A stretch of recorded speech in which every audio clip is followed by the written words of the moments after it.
Ya, kembali lagi bersama Mas Den dan Bunda Cahyo. Ya, kali ini kita akan membahas kembali tentang Bang Aisar Khaled ya Bunda ya.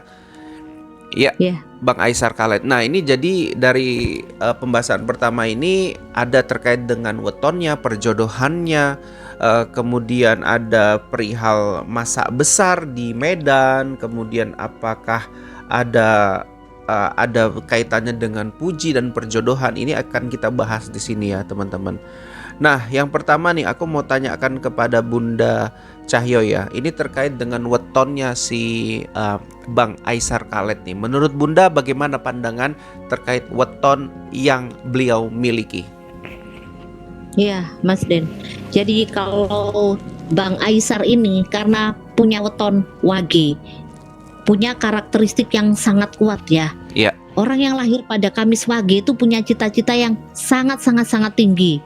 Kemudian berpegang teguh pada aturan, terkenal sebagai orang-orang yang smart, pandai, cerdas, sopan, pandai bergaul. Akan tetapi Ya. ada sisi lainnya adalah juga kurang terbuka, agak-agak tertutup, dan kalau terhadap perbedaan ini mereka agak adaptasinya itu agak lambat gitu dalam hal adaptasi. Walaupun Ini keterbukaan. seramah-ramahnya. Oke, keterbukaan ini yang Bunda maksud ini apa ini? Soalnya kan kita tahu sosok Aisar ini orangnya yang humble, yang mudah bergaul dengan siapa saja ini. Tapi pandai menyembunyikan perasaan. Oke. Pandai menyembunyikan perasaan. Jadi terhadap orang-orang spesial di hatinya ini, dia tidak sembarangan untuk mengekspos siapa sih yang spesial di hatinya gitu. Oke, termasuk Dalam hal dengan ini keterbukaannya, sosok puji juga ya Bun ya. Iya, tidak kebaca. Oke. Orangnya memang sangat ramah, mudah didekati, dan bisa diterima di seluruh lapisan masyarakat apapun. Karena memang orangnya ramah dengan wajah yang selalu tersenyum gitu ya. Tapi orang tidak bisa menebak isi perasaannya, siapa yang spesial di hatinya. Di situ letak tertutupnya karakter wage itu seperti itu. Oke. Kalau dari kalau Bunda baca dari karirnya, kemudian kesuksesannya di masa yang akan datang gimana? Memang kita ketahui Aisar ini memang orang yang sukses kan di bidang usaha gitu. Tapi kedepannya nih Bun, ya cocoknya di seperti ini atau gimana? Bisa nggak dibacain dari wetonnya itu? Ya, ini ya karakternya orang-orang wage itu ya. Yang utama adalah mampu berpikir jernih ya, pikirannya tuh jauh ke depan. Kemudian prinsipnya kan sangat kuat, mengikuti aturan dan norma-norma yang berlaku. Apalagi kan Bang Aisar ini dari keluarga yang agamis. Ayahnya aja ahli dari interior desain masjid gitu kan. Udah ketahuan bahwa keluarga yang agamis, yang religius gitu ya.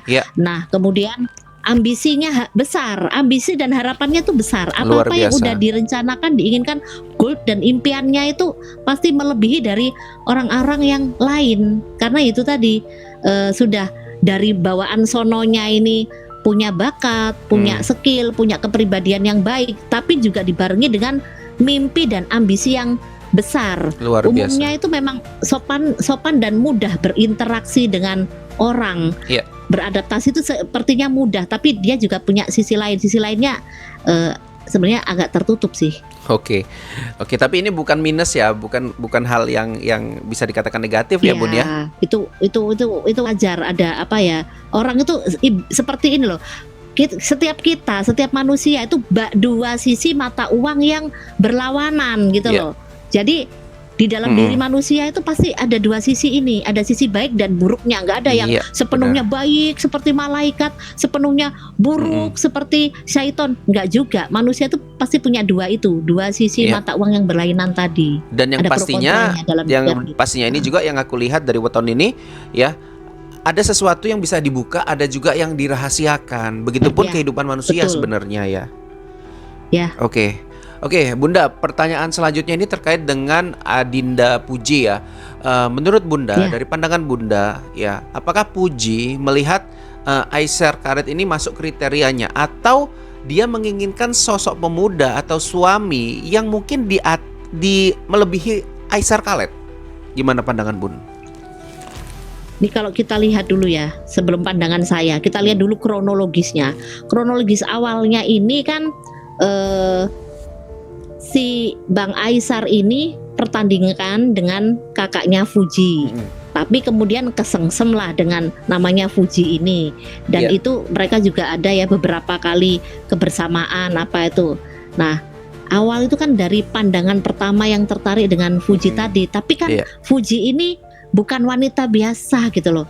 Walaupun masih muda, punya karir yang bagus, punya penghasilan yang bagus, tentunya kalau seorang wanita itu punya kriteria yang lebih rumit dan jelimet daripada pria. Dia pasti ingin sosok pendamping itu yang lebih dewasa, lebih pinter, skillnya lebih smart gitu ya, yang ngemong. Nah itu pasti dia inginkan yang pria-pria yang levelannya itu jauh di atasnya gitu. Itu tapi kan, wanita tapi kan sosok Aisar ini kurang apa lagi gitu. Dia banyak dicintain masyarakat Indonesia loh, padahal dia baru ke Indonesia.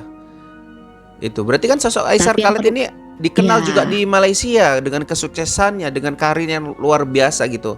Ini bukan terkait tentang harta mungkin, atau memang terkait dengan tipe yang mungkin gak sesuai sama Puji gitu loh. Netizen itu kadang-kadang juga menjadi pertimbangan seorang wanita. Seorang pria dengan banyak netizen, seorang public figure yang punya banyak fans atau idola, terkadang netizen ini ikut ngatur gitu loh. Siapa kayak kejadian si Dedek Lesti sama Bang Bilar ya. Takut. Kayak kejadian Dedek Lesti dan Bilar. Iya, itu yang membuat wanita itu takut. Apakah nanti aku bersamanya itu netizennya nggak marah? Apakah nanti aku bersamanya nanti fansnya nggak ngamuk?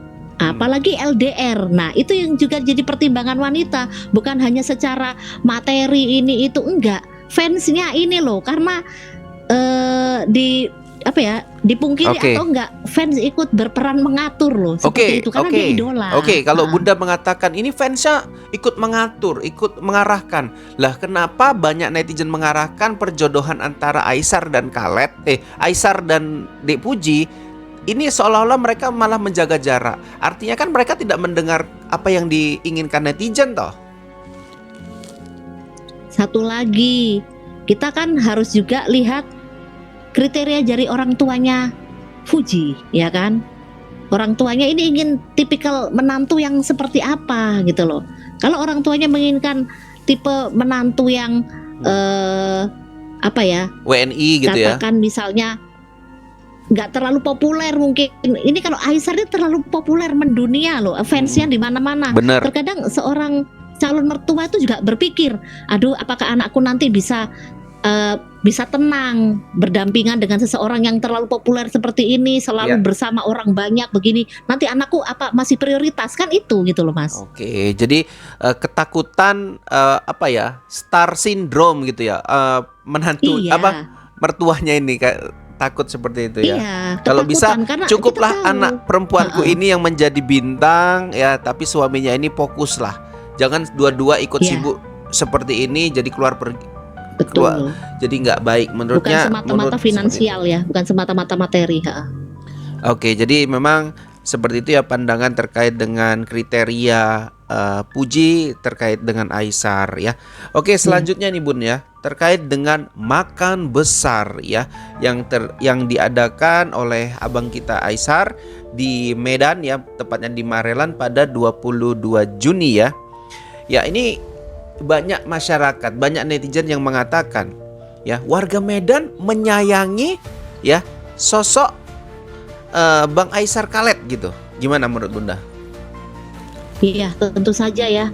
Kalau Bang Aisar ini bukan hanya warga Medan yang multi etnis yang mengidolakannya, tapi hampir seluruh warga Asia lah. Siapa sih nggak kenal Aisar gitu ya? Yang karirnya bagus, banyak endorse yang mau bekerja sama, terus kemudian aktif di TikTok, aktif di YouTube, di medsos. Nah itu semua tuh suka karakternya ya, orangnya jiwa sosialnya tinggi, suka berbagi-bagi lah, apalagi seperti apapun lapisan masyarakat orang kalau dia inginkan, dia akan berangkat hari itu juga. Kan sering tuh di konten-kontennya, kalian butuh apa? Siapa tahu aku akan ke kota kalian, mengabulkan apa yang kalian inginkan. Dan itu samperin, bener loh, mau ke Palembang atau mau ke Denpasar, kemanapun. Nah itu dia begitu populer, begitu famous, itu banyak sekali yang mengidolakan ya. Iya. Termasuk masyarakat Medan yang multi etnis juga banyak yang mengidolakan Bang Kaisar karena memang orangnya ramah banget, tutur katanya juga sopan gitu. Jadi ya sebagai seorang idola itu memang ya idola terutama anak muda